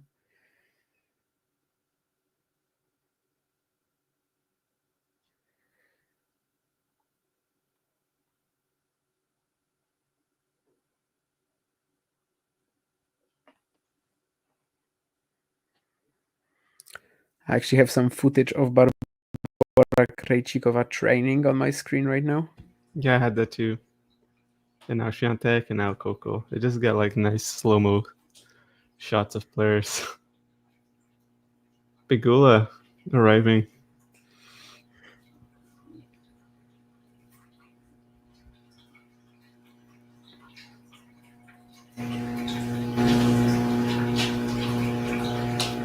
Everybody is training, and Pegula is just like, "Hey, I've arrived at the venue." Yeah, basically. By the way, Hugo Humbert is riding the Parisian wave 2 hours and 40 minutes in. He's up a break 4-3, 2 holes away from his first Masters 1000 final. It's a shame he doesn't have that finals record anymore. That was. I know Such a he was 1 ridiculous point story. away from being 7-0 in ATP finals, which would have been the most in the Open era, maybe, right? Without going undefeated. I mean, with Yes, Gorbis and Yes, Frijon yeah. were 6-love, and that was it. Well, the opposite of Felix's first finals. Oh yeah, it was like 0-9 or something, right? Before he It finally was 0-8. 0-8, and then wins Rotterdam. Yeah. And then goes on to win basically all the titles of his career in that year. Except Basel last year. Yeah. And then, yeah, he's pretty much going to finish the same in the rankings that he was last year, right? Like last year he was like around 29 or 30. Yeah. This year he's going to be like around 27. He's definitely benefited a lot from Madrid final. Madrid. Yeah. The gift for him was that final. We have such sad faces, says Wookie. I don't think. Maybe my face is always sad. I don't know about Andre and Vansh, but maybe I'm just dead inside. They're not playing that badly, I mean, it's just Rybakina's style, really. I mean, yeah. Is it that much different to the Roland Garros match? I don't think so. Yeah. Yeah.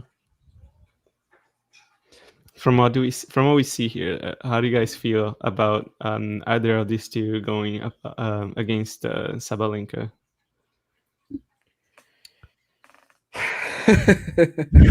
Yeah. There is a contrast between what Elena showed and what they are showing. I mean, Jasmine, I was very pessimistic from the start. Elena, where are they playing? Like, is it the fair? No, this will be decided, right? Because this depends on who wins, right? Yeah, whoever wins this will play Sabalenka. Will play Sabalenka. Yeah. So I guess I don't know. Yeah, Rybakina would still have a shot against Sabalenka, I think. I mean, she should be getting better with each match. Wait, I forget. Did you pick Rybakina to get out of the groups? I think you did, right? Because you were expecting, like, yeah, it might still happen, but I mean, she wins this match and she's well on the way. Yeah. It would be really fascinating if both Rybakina, Chung, and Paolini all go 1 and 2. That would be quite something. Then you'd have to do a lot of math to see who gets the second place. Because I don't think it's that clear, especially between Zhang and Rybakina. I think I think it's not that clear who gets out of the group. It could go with either.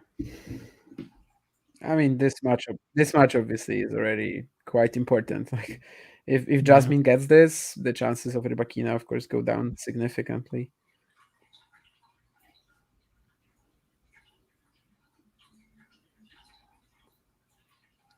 Well, Humbert is at love 30 now, with Khachanov starting at 3-5 in the third. It's 2 points away. Jeremy Shardy is telling him to keep his eye on the prize and focus here. Finish this off so you don't have to starve it out.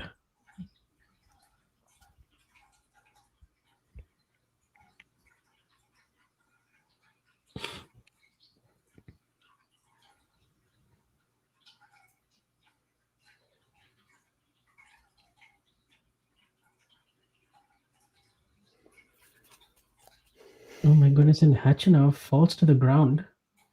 And he's like clutching his back. Something is wrong with him. Because he just did not move from the backhand, which was like 3 feet away from him. And he's like limping. Oh, he does not look okay. Ouch. Did something, did he fall? Is it just his body just kind of said like, nope, screw it? He kind of just collapsed in the middle of the rally, like just fell on his back, like just, and like he kind of just spins in that start, goes for a shot, and then just starts walking to the net. That's it. Wow, there's no that's chance. it. Oh, okay, wow. So Ugo Humbert is in the final.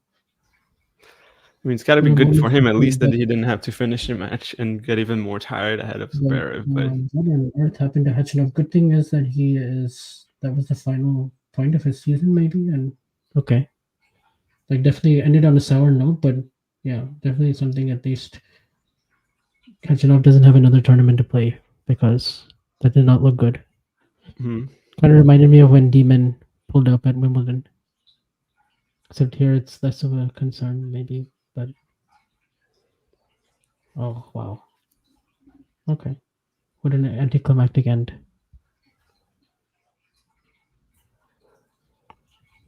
So what was the score when he retired? No, he didn't retire. He finished the match. It was there was just a point before match point, and then he kind of just played match point. Oh, it was the point before match point. Okay. I see. Yeah. So he did finish the match. So at least I get it. Didn't end in a retirement.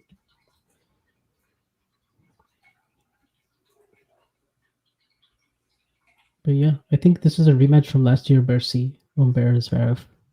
Zverev won that in a third set tiebreak last year. So it's not all over yet for Humbert then. He still has an outside chance of this. Oh yeah. He definitely has an outside chance. Go all out, then don't play Mets. Yeah, just go all out. Just try. Yeah. Win the whole thing, and then I don't know, season. Paolini just hits a backhand passing shot, like a very flat, and just raises her arms as if like, why am I not doing this the entire time?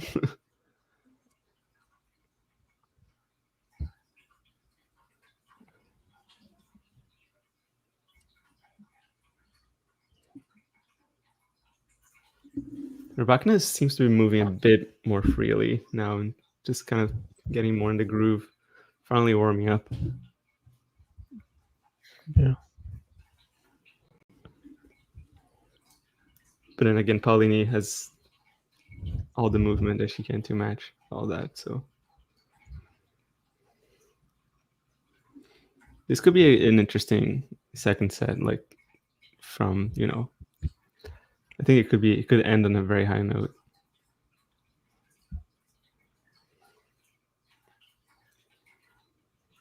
I see that backhand pass now for 30-all. Yeah. It's just like, what the heck? This is the shot that I have to play, like, every other point. At the same time, Rybakina just does not want to be playing any long rallies right now. Like she's just trying to come in and just hitting that forehand pretty well now as well. Yeah, like that pass was just like, oh, I'll just come in. I'll hope for the best.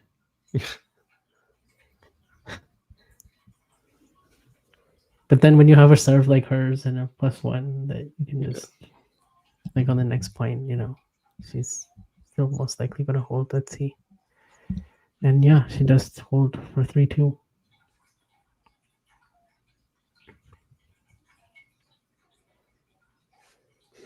Apparently a little bit of a frosty handshake. I just saw a tweet from Gil.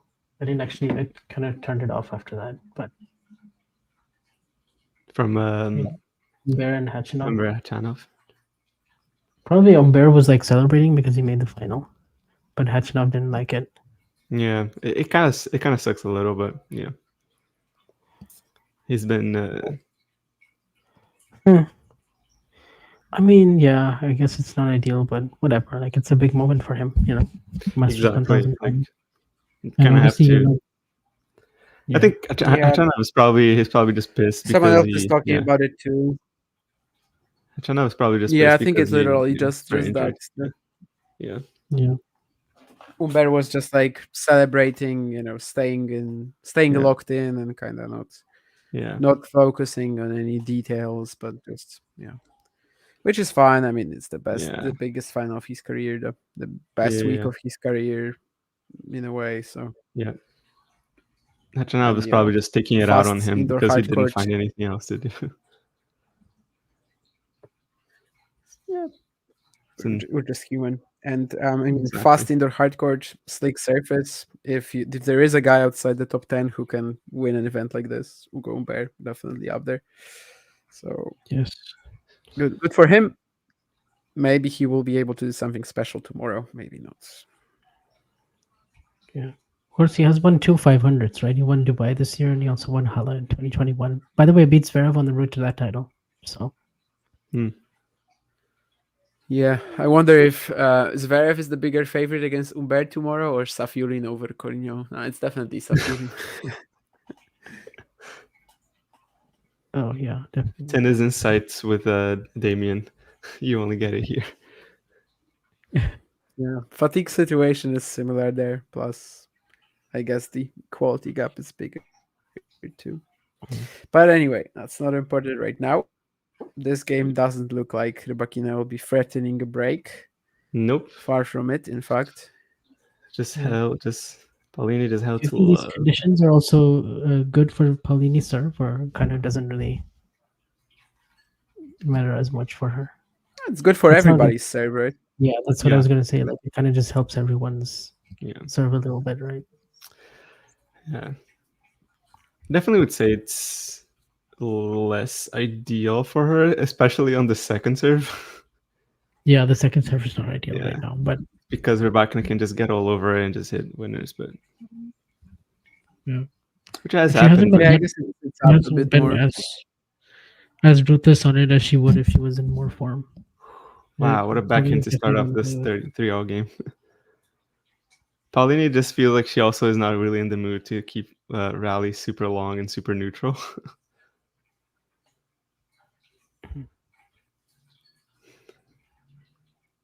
Yeah, what is the average rally length in this match? It's going to be under 4 shots. Right, like 3.7, 3.8 something. It's not quite like that's another stat we could be getting easily, and we aren't. Oh wow! I mean, this is another wild miss from Rybakina. Yeah, she needs that first serve. She needs it now. She gets it, but it wasn't very, wasn't very good. She looks a bit lackadaisical right now. I guess that's just kind of how, when she tends to make a lot of errors, that's kind of how she looks. Love 40 now. That's a tough position to be in. Yeah, not moving towards that final forehand as well. Just lifted the ball, and she's like, "Okay, the point is done. I quit." Wow.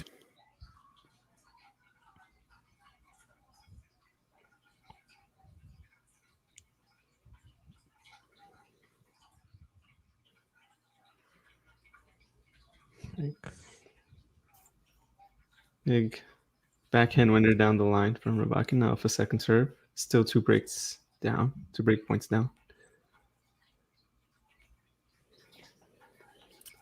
Definitely feel like an unforced error is going to end this game.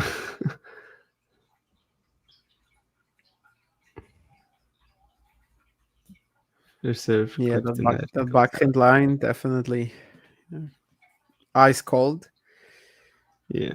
Needs a lot more of that.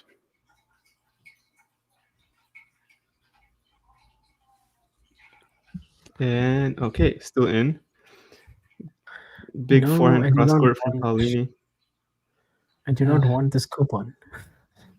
This website, man. It's that website for Tennis Channel, the free streams thing. Just get so many pop-ups. I mean, if you don't use AdBlock. Oh yeah. So Paolini gets the break. She played fairly aggressive in this game, really. Yeah, were a couple of deep shots where like Rybakina has to lift the ball a bit. Then Yeah. defensively, she's not looking too good on the stretch. So just 2 Yeah. holds away from Paolini. And I mean, she was supposed to be a bit outmatched. I think like this is a match where like Rybakina wins at 90% of the time if she's like in full rhythm, but she's not. And if Jasmine gets a win here, I mean, Yep. the next 2 matches basically you play for a spot in the semis. So things would be very open from there. Yeah, that was a really Even though nice next point up there, she would obviously 1540, have to play Elena. because she did get Rybakina stretched way outside the baseline.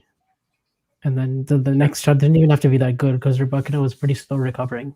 Yeah. So, wow, okay. Yeah, obviously, that this was quite a overall while wrong. ago, actually. Don't look at the first serve percentage there. Yeah, it was quite a while ago, but Dave was asking about the last match Rybakina played. That was, of course, the US Open round 1 against Destiny Ayava. So that was quite a while, yes. She pulled out before the second round. Yeah, and by the way, it's been Paolini in this set who's been just racing through her. Well, no, I shouldn't say. After the first game, she's been more or less holding pretty comfortably. Paolini goes in for a body serve and gets the error.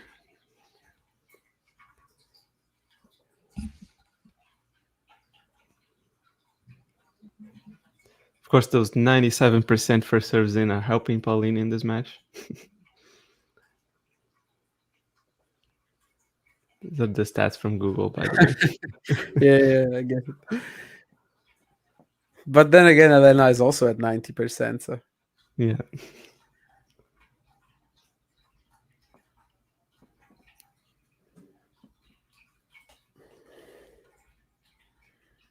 Dirty love. Yeah, Paolini is definitely like riding all the momentum right now. There's not a lot left from Rybakina, it seems.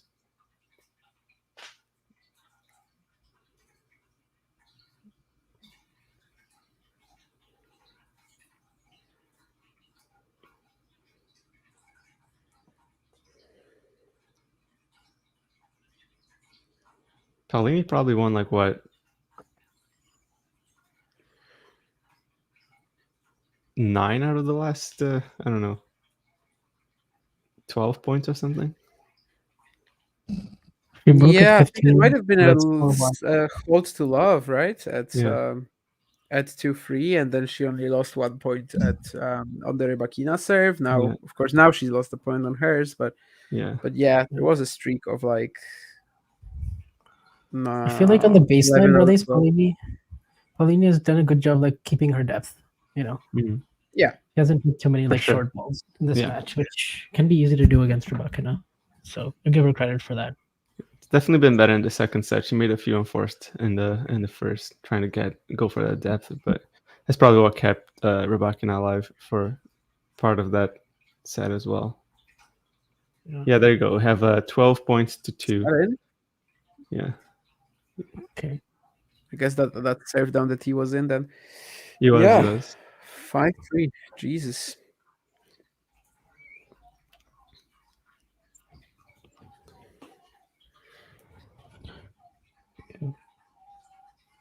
Oh yeah, I guess. And the first match they played was last year in Rome.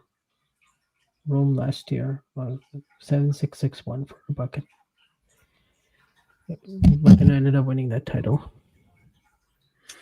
Yeah, they were also going to play in Dubai this year, which was when Rybakina withdrew before the quarterfinals. Yeah. And So, Jasmine, of course, went on to take the title. yeah. So I guess these matches have been kind of competitive, except for 1-6-1 set for Rybakina. Yeah, but they only played on clay, really, plus the retirement. Yeah. Paolini now playing some of the best tennis she's played this match. Yeah. Going for her shots, playing aggressive. Yeah, this first point on Rybakina serve, she was in such a good position. Could honestly be 30 love right now.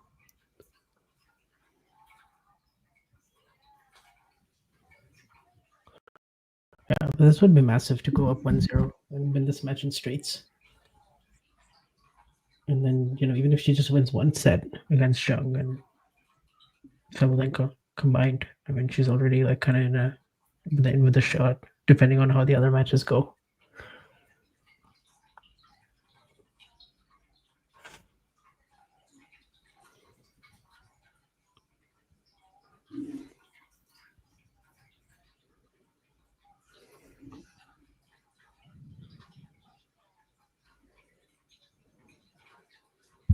Rybakina climbing back to 40-50.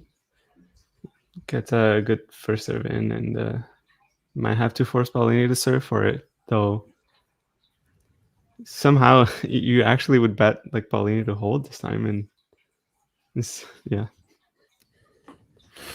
Rybakina has only gotten one break so far. She's had chances in many games, but usually it was just one small opportunity, wasn't converted, and that's why she's in the position she's in right now. Yeah. Paolini goes for the drop shot. Kind of probably just wants to get over with this and sit down and think about winning this match. Which, of course, hopefully she doesn't think about it too much, because that's when the problems arrive.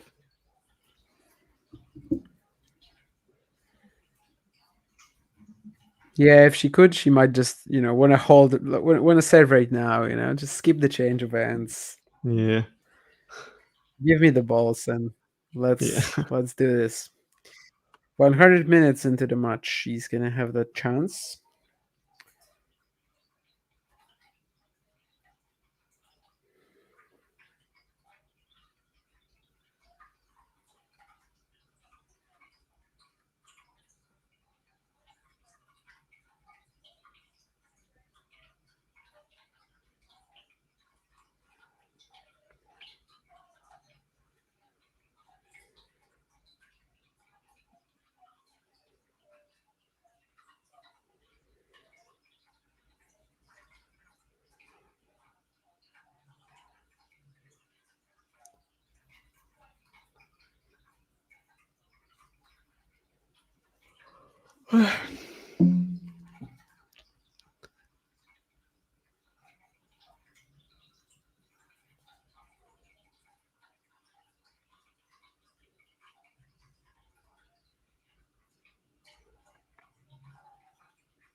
Jasmine Paolini has been in a couple of slam finals. She's won a WTA 1000. She won a gold medal at the Olympics, but this is still a very important game coming up for her right now. Yeah.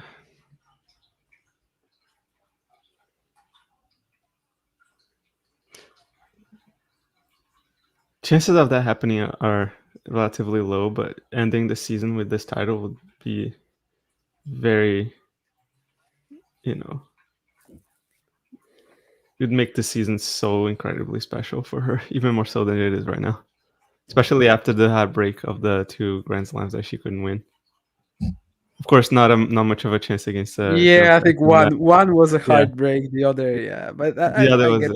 I get what you mean, though. Yeah, of course, you don't think about it like this going into the match. You still want to look for your chances, but yeah, for sure. Yeah, looking back at it, But definitely one of the matches of the year she took part in against Donna Vekic in the semifinals. That was an incredible match. Oh yeah, it was. Oh yeah, I will be pushing for it in the Talking Tennis top 5 for sure. I think it's definitely top 5, no doubt. I think Vekic so played- too. I think Vekic the last played time so we well. kind of started thinking about it, we were kind of lacking one more. So like, if there's one more WTA classic, WTA Finals classic, that would be fantastic.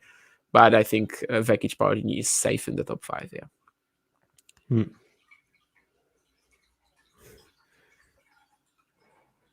Yes, Luki Żelek definitely likes Paolini a lot, and mostly because of her roots, I guess. But we do like Paolini here too. She's a friend of the show, especially friend of John Silk. John is like kind of, he has a crush on her. So. And she's half Polish, half Ghanaian, right? Yeah, I mean, well, probably a quarter, but yeah. Oh yeah, a quarter. Her grandma is 40. Polish, basically. And that's 2 match points now, 40-15 with the first serve in and then error from Rybakina. So kind of been the story of this match in a lot of ways. Yeah.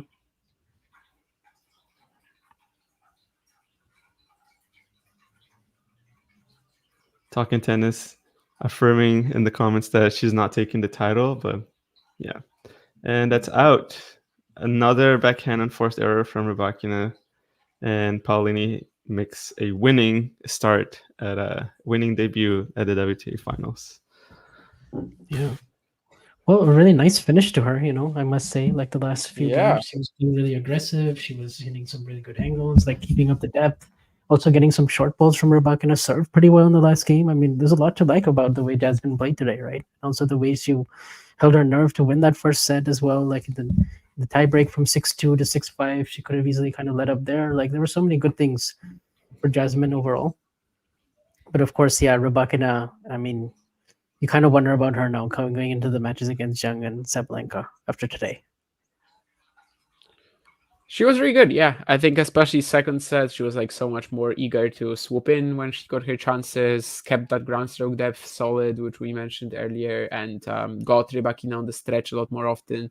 Maybe it's the conditions, but her serving was pretty good too, not really allowing Rybakina all that much to work with. I mean, I know we said many, many times that like she had the chances, she had the breakpoints, Elena, but it was always like one each. It wasn't like she continuously was under fire, usually handled these occasions pretty well. So yeah, all in all, I mean, starting 1-0 is pretty amazing. Of course, against Sabalenka, she's going to be like a heavy underdog.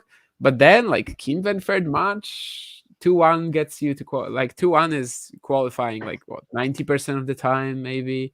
So, yeah, that's absolutely fantastic for her. And, yeah, as for Rybakina, I would just say she just didn't manage to cheat that, the fact that she was out of the sport for 2 months.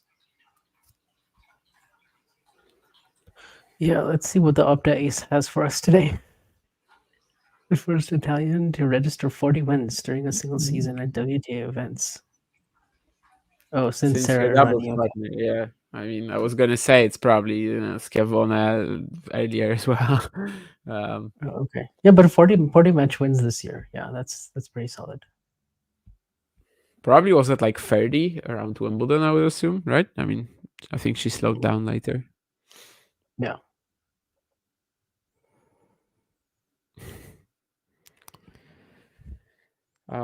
Yeah, any other comments? Tomorrow we're going to have Krejcikova, Świątek and Pegula-Gauff, which should be very fun as well. That Group B was looking very close, but I think whatever it's called, orange or purple or whatever. But this group right now also looks very close after Paolini got this win, and especially as kind of like going forward, maybe Rybakina can play herself into form for the third match against Sabalenka. Yeah. I think Krejcikova Świątek seems to have a lot of potential just because of you don't really know which Krejcikova is going to show up to the match, but it could be like her 100% version of her, which is always making things interesting. So yeah, I think that's probably has the potential to be match of the day tomorrow, I would say. Yeah, she does like indoor conditions in general. Yeah. So she does have 2 wins over Iga, both in finals. Swiatek has only ever lost 4 finals in her career. And, yeah, 2 of them were to Krejcikova at Dubai last year, and then Ostrava 2022. And yeah, current French Open champion versus Wimbledon champion. I mean, yeah, question marks for both coming in. Yeah. So, Iga, new coach, plus hasn't played since the US Open. And then Krejcikova also hasn't been healthy, and also has been outside of Wimbledon and Australian Open, like done nothing basically. So I'm just seeing the Neymar Jr. did the coin toss for this match. He probably got paid as much as the prize money for this tournament just for that. does the winner get like 5? I think the winner gets like 5 million for this. Just pretty massive. Less than the Six Kings Slam, but Yeah. still a pretty good paycheck. Yeah, less than that, but more. But the most of any WTA Finals winner before, right? Because Barty, I think, got like 4 point. Yeah, was definitely under like 5 million in China, 2019. How much was the Six Kings? 6 million for the champion. Yes. Yeah. To your 3 question, matches. Dave, I think that Gasquet definitely led the charge in terms of grip consumption, however you want to call it. But yeah, otherwise, yeah, just Rybakina not really looking that sharp. But I guess we should have expected that after 2 months of without playing. I wonder, I always wonder, like, what sort of attitude she came in with. Like, did she think that all the practicing can make her ready for this match?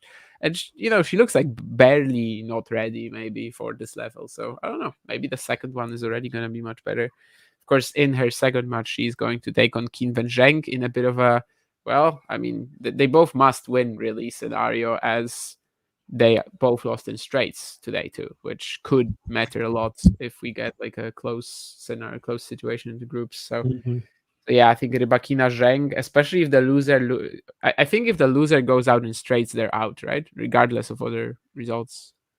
I think that's, seems like a fair assumption. Yeah, because then you can't really make it out in any way. No, actually, no, maybe you can, because then still, like, if every match ends in straights, then you can have 3 players on, I guess, 2-6. No, 2-4 in sets or something like that. So yeah, I guess that's not actually the case, but almost out anyway. Yeah. Can I try to explain how Daniel Stepenko beat Diego Schwartzman in Davis Cup? I don't really. I can't. Keen. I mean, it is actually the biggest upset in the history of tennis. I agree. I watched Daniel Stepenko in August live, and I still cannot explain it. He actually went straight from that match to losing in ITF qualies right away. So yeah, I was that on clay? Yeah, in Buenos Aires. Oh my god! Okay, yeah, that makes it even bigger. That is the biggest upset in tennis history. Yes. Okay. That's sad. What was his ranking at the time? Was he outside the top 700? Something crazy? Definitely outside top 700. I doubt he's ever been inside the top 700. Did he have a ranking? I mean, let's check that. But I think he might have had a ranking of 1,000 something, or maybe around that. Yeah. But yeah, certainly an absolutely crazy thing. I mean, a lot of people were suggesting a fix, which, I mean, I understand why, but at the same time, it's Davis Cup at home. Would you really do that? Yeah. Just sounds a little unrealistic. But yeah, his peak ranking this year was 840. So definitely outside the top 700 at the time. Yeah. And I'm pretty sure it wasn't close to that either. So yeah, this might actually be the biggest upset in tennis history, even bigger than Soderling over Nadal. Or, well, some people last year obviously were suggesting Marozsan over Alcaraz, but that was a little too early. No, that was insanity, yeah. But yeah, what else? Do you have anything else to say about this one? Paolini Rybakina. Keys to the match: Paolini Sabalenka next. Wow. Keep serving well. Yeah, exactly. Any chance where Paolini wins this match? It's going to be slim, but at the same time, like I do think her serve is a little aided by these conditions. If she still manages to keep up some of that ground stroke depth, like kind of, try to get into those longer rallies, play as creatively as she possibly is. She going to be allowed to by Sabalenka's power? That's the question, obviously. Yeah, I think it would be kind of similar. I'm actually not expecting her to get completely blown out. Like I don't think it's going to be like 2-2. I would expect a little bit better than that, But I think you gotta like Sabalenka's chances in that. I don't think I'd be surprised if Paolini pulled it off. But then again, Paolini's been surprising us the whole year, so that's why she's here. That's very true. It feels like the way to the win that she produced today is not really relevant against Sabalenka, but only because Elena is like so good right now and just has so much rhythm, confidence. But I mean, she can also have matches when she's just very high on the error count. I don't know. By the way, I checked. Ostapenkov was not ranked when he beat Diego Schwartzman. Not yet, at least. Keen, I don't remember you saying that Lerner will never win another challenger title, so that's your fault now for reminding me, and I will definitely be constantly talking about this now. I mean, in our conversations at least. What jerseys that I'm wearing? This is actually a T1 jersey. They just won their 5th League of Legends World Championship today, and that's why I'm wearing it. Yes. Oh, Trotter. Okay. Yeah, never mind. Yeah, I think Trotter is probably gonna win at least one more. Definitely. Almost did it against Nakagawa recently. Obviously, getting to the final, says Dave, Jasmine Paolini, and will not win the final. It could happen that she makes it to the final and loses to Sabalenka and just doesn't get the win against her. Yeah, she always, might go 3-2, always right? possible. Yeah, she might go 3-2, just win against everybody else, not against Arena. I mean, if she got like in the semis, if she got like a Krejcikova or Pegula, it could happen. You could see it. Yeah. Mario's happy, probably, yes. Yes, Although Tommy Paul probably withdrew is. from Belgrade and he's not gonna make the ATP finals. Maybe that will cover some of his sadness. And this is indeed Neymar. Okay. I mean, he's playing in Saudi Arabia now, right? So yeah, I guess he was already there. I see. Maybe we'll see some more unexpected coin tossers. Maybe Jack Edwards makes another appearance. They fly him in just for that. I think Jack is, he's proven his worth on the big stage in terms of being the best coin toss artist there. So the 2 biggest Alex de Minaur fans in 2024, that guy in the crowd. I forget his name now. I wish I knew his name. Paul, and Jack Edward. Yeah. Yes, indeed. And that's, I guess, Sabalenka and Neymar. All right. Yes. It's probably gonna be it then from us. That was the second match of the WTA Finals 2024. After day 1, we know that Sabalenka and Paolini are 1-0. They will play on Monday. Same with Rybakina and Zheng. And of course, tomorrow we will have the 2 matches in the other group, which I don't remember what it's called. One of them is orange, one of them is purple. I don't want to guess. So anyway, in the second group, in the Świątek group, and our producer can end the stream. So I guess, unless you guys have anything more to say. Nope, I think we kind of covered everything. We've been on here for 2 hours. You also got your fix of Humbert and Khachanov while we were at it too. So yeah.